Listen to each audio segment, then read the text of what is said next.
नमस्कार, मैं सिद्धार्थ शुक्ला। छत्तीसगढ़ वो राज्य जो भारत के दिल में बसा तो साल 2000 में, लेकिन यहाँ की राजनीति है इतनी दिलचस्प, उतार चढ़ाव से भरी और अंदरूनी समीकरण से लैस कि यहाँ का हर चुनाव एक थ्रिलर फिल्म की तरह लगता है।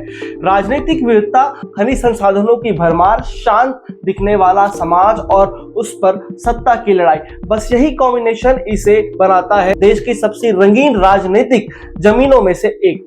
और इस राजनीति का रंग उस समय पूरी तरह बदल गया जब साल 2018 में कांग्रेस की आंधी चली और बीजेपी सत्ता से बाहर हो गई। भूपेश बघेल की अगुवाई में कांग्रेस ने इतिहास रच दिया, लेकिन सत्ता में आना एक बात है और सत्ता को संभालना दूसरी बात। 5 साल में कांग्रेस के विधायकों पर घूसखोरी, कार चोरी, भीतरघात ने धीरे धीरे सत्ता की नींव कमजोर कर दी और साल 2023 में सत्ता की कुर्सी फिर से पलटी और इस बार बीजेपी ने पूरी ताकत से वापसी की। लेकिन सिर्फ वापसी नहीं की, बल्कि ऐसे वापसी की कि जिसमें लगभग पूरा नया मंत्रिमंडल तैयार किया गया। चेहरे नए, रणनीति नई और सत्ता का संतुलन भी बदला। इसी बदले हुए संतुलन में एक चेहरा तेजी से उभरा, ओपी चौधरी। नाम तो आपने सुना ही होगा। एक वक्त में कलेक्टर की कुर्सी पर बैठा ये नौजवान जब राजनीति में उतरा तो सारा प्रदेश चौंक गया। 2018 में खरसिया से चुनाव हारने के बाद भी जिस तरह ओपी चौधरी पार्टी से जुड़कर लगातार काम करते रहे, उसने पार्टी के शीर्ष नेतृत्व का ध्यान खींचा। आज ओपी चौधरी छत्तीसगढ़ के वित्त मंत्री हैं। जब ये नाम आगे आया तो उसके साथ एक सवाल भी उठ खड़ा हुआ, वही सवाल जिसने इस पूरे स्क्रिप्ट की नींव डाली है। सवाल यह है कि जब ओपी चौधरी को मंत्री बनाया गया तो नीलकंठ टेकाम को क्यों नहीं, जबकि टेकाम भी एक पूर्व आईएएस अफसर रहे हैं। उन्होंने भी कलेक्टर की कुर्सी छोड़ी है, भाजपा ज्वाइन किया है, चुनाव लड़ा है और जीतकर विधायक बने हैं। फिर क्या कारण था कि उन्हें केवल विधायक की कुर्सी दी गई और कैबिनेट नहीं दिया गया, जबकि ओपी चौधरी को कैबिनेट मंत्री बनाया गया? अब चलिए हम इस कहानी को फ्लैशबैक में लेकर चलते हैं, जिससे आपको इसकी असली वजह समझ में आएगी।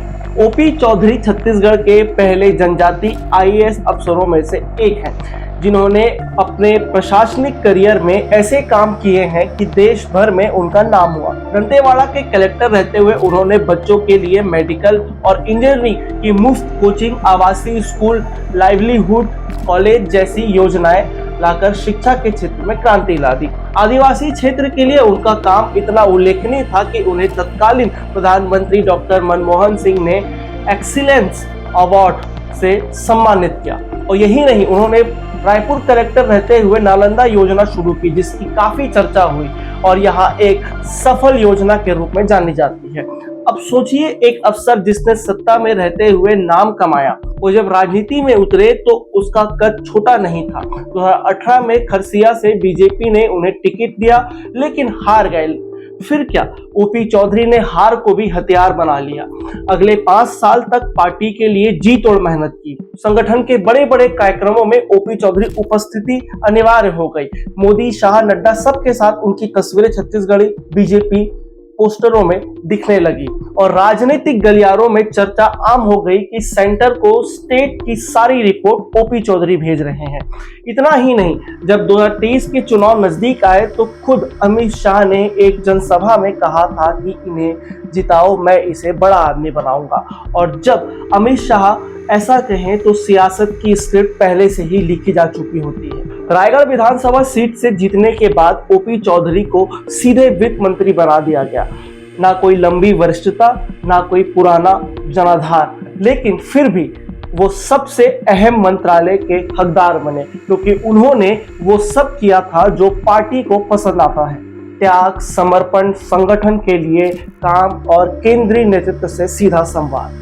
अब आते हैं नीलकंठ टेकाम की ओर। आखिर नीलकंठ टेकाम को मंत्री पद क्यों नहीं मिला, तो इसे शुरू से समझिए। टेकाम 2008 बैच के आईएएस अफसर रहे हैं। उन्होंने कोंडागांव जिले के कलेक्टर रहते हुए उसे नीति आयोग के आकांक्षी जिलों में टॉप पर लाया था। जिला प्रशासन के तौर पर उन्होंने सामाजिक कार्यों में बढ़ चढ़कर भागीदारी दिखाई थी और सामाजिक पहचान भी मजबूत की थी। लेकिन राजनीति में उनका आगमन ओपी की तरह धमाकेदार नहीं हुआ। हालांकि एक मजेदार बात यह भी है कि टेकाम ने संयुक्त मध्य प्रदेश के समय भी राजनीति में उतरने की कोशिश की थी। उस वक्त वो बड़वानी के एसडीएम थे और निर्दलीय उम्मीदवार के रूप में चुनाव लड़ने का मन बना चुके थे, लेकिन तत्कालीन मुख्यमंत्री दिग्विजय सिंह के हस्तक्षेप पर उनका नामांकन वापस ले लिया गया। राजनीति से मोह तब भी खत्म नहीं हुआ था और आज भी खत्म नहीं हुआ है। टेकाम ने भाजपा में आकर चुनाव लड़ा और जीत भी गए, लेकिन उनके साथ वो संगठनात्मक लगाव कभी नहीं देखा गया जो ओपी चौधरी के साथ था। इसकी एक वजह यह भी थी कि टेकाम ने साल 2023 में भाजपा ज्वाइन की थी, जब विधानसभा चुनाव होने वाले थे, इसलिए उन्हें पार्टी के साथ काम करने का कोई मौका नहीं मिल सका जो ओपी चौधरी को मिला था। इसलिए टेकाम पार्टी के अंदरूनी ढांचे में बड़ी भूमिका नहीं निभा सके और ना ही राष्ट्रीय कार्यक्रमों में उनकी उपस्थिति देखी गई, जिस वजह से केंद्रीय नेतृत्व के साथ कोई खास संवाद स्थापित नहीं हो सका। वो केवल क्षेत्रीय नेता के तौर पर सीमित रहे और यहीं से फर्क पैदा हुआ। राजनीति में सिर्फ अफसर होना काफी नहीं होता, जितना अहम है जनता से संवाद, उससे ज्यादा अहम होता है पार्टी से संवाद। और ओपी चौधरी ने ये दोनों समीकरण को बखूबी साधा। अब थोड़ा गहराई से सोचिए, बीजेपी जैसी पार्टी जहां संगठन सर्वोपरि है, वहां ओपी जैसे व्यक्ति को तवज्जो मिलना लाजमी था, क्योंकि उन्होंने पार्टी को दिया था, केवल लिया नहीं था। जबकि टेकाम पार्टी में नए जरूर थे, लेकिन सक्रियता के मामले में उनका रिकॉर्ड कमजोर रहा। यहाँ एक और एंगल समझना जरूरी है। राजनीतिक भाषा में नेतृत्व के प्रति निष्ठा एक बहुत बड़ा फैक्टर होता है। ओपी चौधरी पार्टी के हर छोटे बड़े कार्यक्रम में आगे रहते थे, हर रणनीतिक मीटिंग में शामिल रहते थे, और यही नहीं, वो खुद चुनाव प्रबंधन से लेकर सोशल मीडिया रणनीति तक सलाहकार की भूमिका निभाते थे। जबकि टेकाम एक प्रशासनिक बैकग्राउंड से आए और अपने क्षेत्र तक ही सीमित रह गए। और राजनीति में ये भी कहा जाता है कि जो जितना दिखता है वो उतना बिकता है। ओपी चौधरी दिखे मीडिया में, पोस्टरों में, सोशल मीडिया पर, पार्टी फॉर्म्स में, और टेकाम दिखे केवल परिणाम में। अब जरा सोचिए, एक शख्स जो शिक्षा क्रांति लाया, जिसने कभी हार नहीं मानी और हार के बाद भी जो पार्टी के लिए हर स्तर पर खड़ा रहा, और दूसरा वो जो क्षेत्रीय स्तर पर सीमित रहा, पार्टी को समय नहीं दे पाया और केवल अपनी सामाजिक पहचान पर ही टिके रहा। तो मंत्री पद किसे मिलना था? और यही राजनीति की असलियत है। यहाँ त्याग की परिभाषा सिर्फ पद छोड़ना नहीं, बल्कि खुद को संगठन में झोंक देना है। ओपी चौधरी ने ये काम किया, टेकाम को यहाँ काम करने का समय नहीं मिल सका। अब आते हैं निष्कर्ष पर।